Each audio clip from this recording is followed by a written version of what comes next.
Hello everyone, कैसे हो आप सभी लोग। आई होप आप बहुत अच्छे होंगे और LIC एडीओ इंटरव्यू के लिए आपकी तैयारी भी जो है वो शुरू हो गई होगी। सो जैसा आप लोगों ने मेंशन किया था कमेंट सेक्शन में रिगार्डिंग द इंटरव्यू सीरीज, तो वो मैंने आज से स्टार्ट कर दी है। ठीक है, तो आपको ऐसी ही सीरीज मिलती रहेगी। सो सबसे पहले आज का जो लेक्चर है या आप बोल सकते हो आज की जो वीडियो है वो आपके बेसिक चीज़ों पे है। ठीक है, कि जैसे आपके ड्रेस कोड क्या होना चाहिए या क्या क्या सिंपल चीज़ें जो है वो पूछी जा सकती हैं। सो बेसिक चीज़ें मैं आपको बता रही हूँ। ठीक है, तो स्टार्ट करेंगे आज का वीडियो।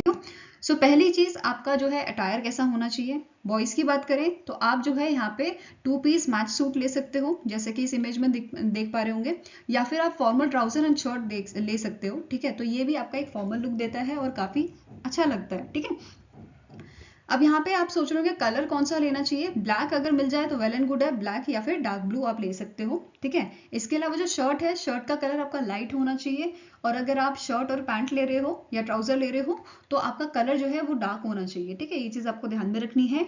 टाई की बात करें तो टाई जो है बिल्कुल प्लेन होनी चाहिए, जैसा आप इस इमेज में देख पा रहे हो, बट यहाँ पे एक कमी है, दैट इज कि ये जो स्लीव्स है वो फोल्ड नहीं करनी आपको। ठीक है, नेक्स्ट, वॉच आपकी सिंपल रखनी चाहिए आपको। ठीक है, इसके अलावा बेल्ट जो है वो भी डिसेंट होनी चाहिए, जैसा आप इस इमेज में देख पा रहे हो। ठीक है, वो फॉर्मल लुक आपको एक देती है। अगर फुटवेयर्स की बात करें तो ये फॉर्मल शूज आपके होने चाहिए, ब्लैक हो तो वेल एंड गुड है। ठीक है, और पॉलिश होने चाहिए, ये चीज ध्यान रखना। और जो भी आप कपड़ा ले रहे हो या जो भी कपड़े आप पहन रहे हो, ऐसा उसमें ध्यान रखना कि ऐसा कपड़ा हो जिसमें आयरन जो है वो ज्यादा देर तक टिक पाए। ठीक है, क्योंकि ऐसा हो सकता है कि आपको वेट करना पड़े इंटरव्यू के लिए, आपकी टर्न के लिए, तो उसमें टाइम लग सकता है। तो ऐसे कपड़े होने चाहिए आपके। ठीक है, ये चीज ध्यान में रखनी है, छोटी छोटी चीजें हैं। नेक्स्ट बात करते हैं गर्ल्स के लिए। तो गर्ल्स जो है सलवार सूट ले सकती हैं। ठीक है, सलवार कमीज या साड़ी पहन सकते हैं, या फिर फॉर्मल ट्राउजर विद शर्ट ये डाल सकते हैं। ठीक है, जैसे आप यहाँ पे इमेज देख रहे हो, साड़ी और सूट आप यहाँ पे देख सकते हो। इनमें भी आपको जो है लाइट कलर रखना है, जैसे कि बॉयज के लिए मैंने बताया कि जो शर्ट का कलर है वो लाइट होना चाहिए। ऐसे ही जो कपड़े मतलब गर्ल्स डालने वाली हैं, ठीक है, जो भी अटायर वो डालने वाली हैं, तो उनका जो है कलर जो है वो हमेशा लाइट कलर ही ले। ठीक है, उससे अच्छा इंप्रेशन पड़ता है। ठीक है, मेकअप की बात करें तो बच्चों को रहता है, गर्ल्स को रहता है कि मेकअप जो है वो कैसा होना चाहिए, तो लाइट मेकअप आप करके जा सकते हो। ठीक है, ऐसा नहीं होना चाहिए कि थोड़ा डार्क हो और आई कैचिंग हो, तो ऐसा नहीं लगना चाहिए। ठीक है, बिल्कुल लाइट। लिप कलर आपका लाइट हो सकता है, आपको पोनीटेल बना के रखनी है, और बॉयज को भी ये ध्यान रखना है कि जो उनका हेयर स्टाइल है वो एकदम डिसेंट लगना चाहिए। ठीक है, फंकी सा नहीं होना चाहिए, बिल्कुल डिसेंट लगे।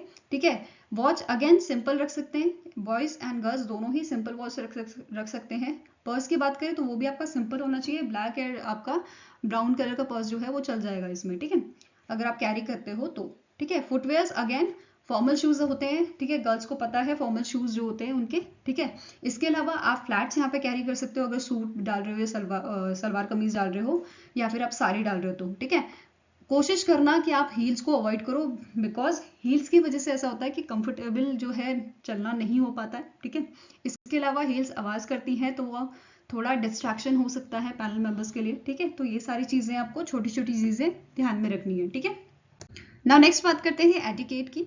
तो सबसे पहले जब भी आपको कॉल आएगा, ठीक है, कि आपको आपका नेक्स्ट इंटरव्यू है या आपको इंटरव्यू के लिए जाना है, ठीक है, तो सबसे पहले आप डोर ओपन करोगे तो आपको परमिशन लेनी है। ठीक है, मे आई कम इन, मैम और सर जो भी पैनल मेंबर्स होंगे, ठीक है, तो उनसे आपको सबसे पहले परमिशन लेनी है। जब वो आपको अलाउ करें देन एंटर करते ही आपको उन्हें ग्रीट करना है। ठीक है, गुड मॉर्निंग, गुड आफ्टरनून, जो भी आपका टाइम होगा उसके अकॉर्डिंग आपको जो है उन्हें विश करना है। देन वहां पे चेयर रखी होगी आपके बैठने के लिए, तो उसमें डायरेक्ट जाके बैठना नहीं है जब तक वो आपको अलाउ ना करे। ठीक है, अगर थोड़ा आपको ऐसा लग रहा है कि टाइम ज्यादा हो गया और मुझे बोला नहीं गया, तो आपको खुद ही परमिशन ले लेनी है कि मे आई सिट। ठीक है, ऐसे करके आपको उनसे पूछ लेना है, ये चीज आपको ध्यान में रखनी है। ठीक है, अब यहाँ पे बहुत बच्चों को कंफ्यूजन होगा कि मैम इंग्लिश में बात करनी है हिंदी में बात करनी है। तो जो लैंग्वेज इंग्लिश हो या हिंदी हो, जिसमें भी आप कंफर्टेबल हो उस पर आप बात कर सकते हो। ठीक है, ऐसा कुछ नहीं है। बहुत बच्चे बोलते हैं कि नहीं मैम मैंने तो इंग्लिश सुना था, शुरू में मैंने इंग्लिश बोला बाद में मैंने हिंदी में बोल दिया, इससे कोई डिफरेंस तो नहीं आएगा। नहीं, ऐसा कुछ नहीं होता है। ठीक है, टेंशन लेने वाली जरूरत नहीं है।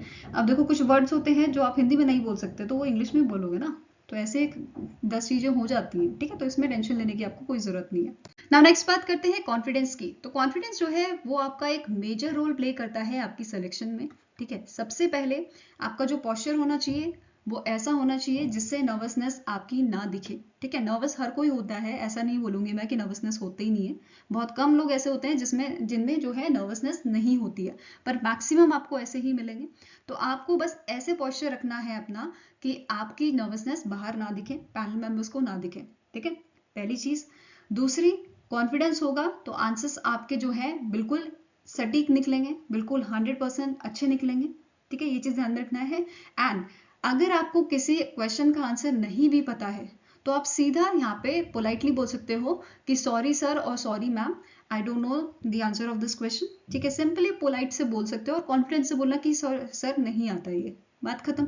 ठीक है, ऐसे नहीं सोचना कि मैं अगर ऐसा बोलूंगा तो क्या हो जाएगा या मैं ऐसे बोलूंगी तो क्या हो जाएगा, तो ऐसा कुछ नहीं है। नहीं आता, सिंपल पोलाइट वे में आप सॉरी कह सकते हो। ठीक है, ये चीज ध्यान में रखनी है। अब बाकी चीजें हमने बात कर ली। ठीक है, कॉन्फिडेंस आपका जो है अच्छा होना चाहिए। और एक बात ये भी है, कॉन्फिडेंस आपको कब आएगा, जब आपकी जो नॉलेज है वो अच्छी होगी। ठीक है, तो नॉलेज अच्छी होनी चाहिए, नॉलेज से कॉन्फिडेंस आएगा। ठीक है, बाकी जो भी आपका यहाँ पे इंट्रोडक्शन होता है, ठीक है, जो भी डिटेल आपने जो है अपने सीवी में बायोडाटा में मेंशन की है, वो सारी आपको एग्जैक्ट जो है अच्छे से पता होनी चाहिए। ठीक है, ऐसा ना हो कि सामने वाला क्वेश्चन पूछ रहा है और आप अटक जाओ। ठीक है, तो वो यही बोलेगा कि आपके बायोडाटा है, आपके बायोडाटा से ही क्वेश्चन पूछा जा रहा है और आपको इसका आंसर नहीं आ रहा, तो ये चीज नहीं करनी है। ठीक है, तो जो भी बायोडाटा आपका है उसे बिल्कुल अच्छे से गो थ्रू करना है, उससे रिलेटेड क्या पॉसिबल क्वेश्चंस बन सकते हैं ये भी आपको जो है देखना है। ठीक है, नाउ नेक्स्ट बात करते हैं इंट्रोडक्शन की, जिसमें क्या क्वेश्चन अराइज होता है, टेल मी अबाउट योरसेल्फ। तो आप यहाँ पे अपने बारे में बताते हो कि मेरा नाम ये है।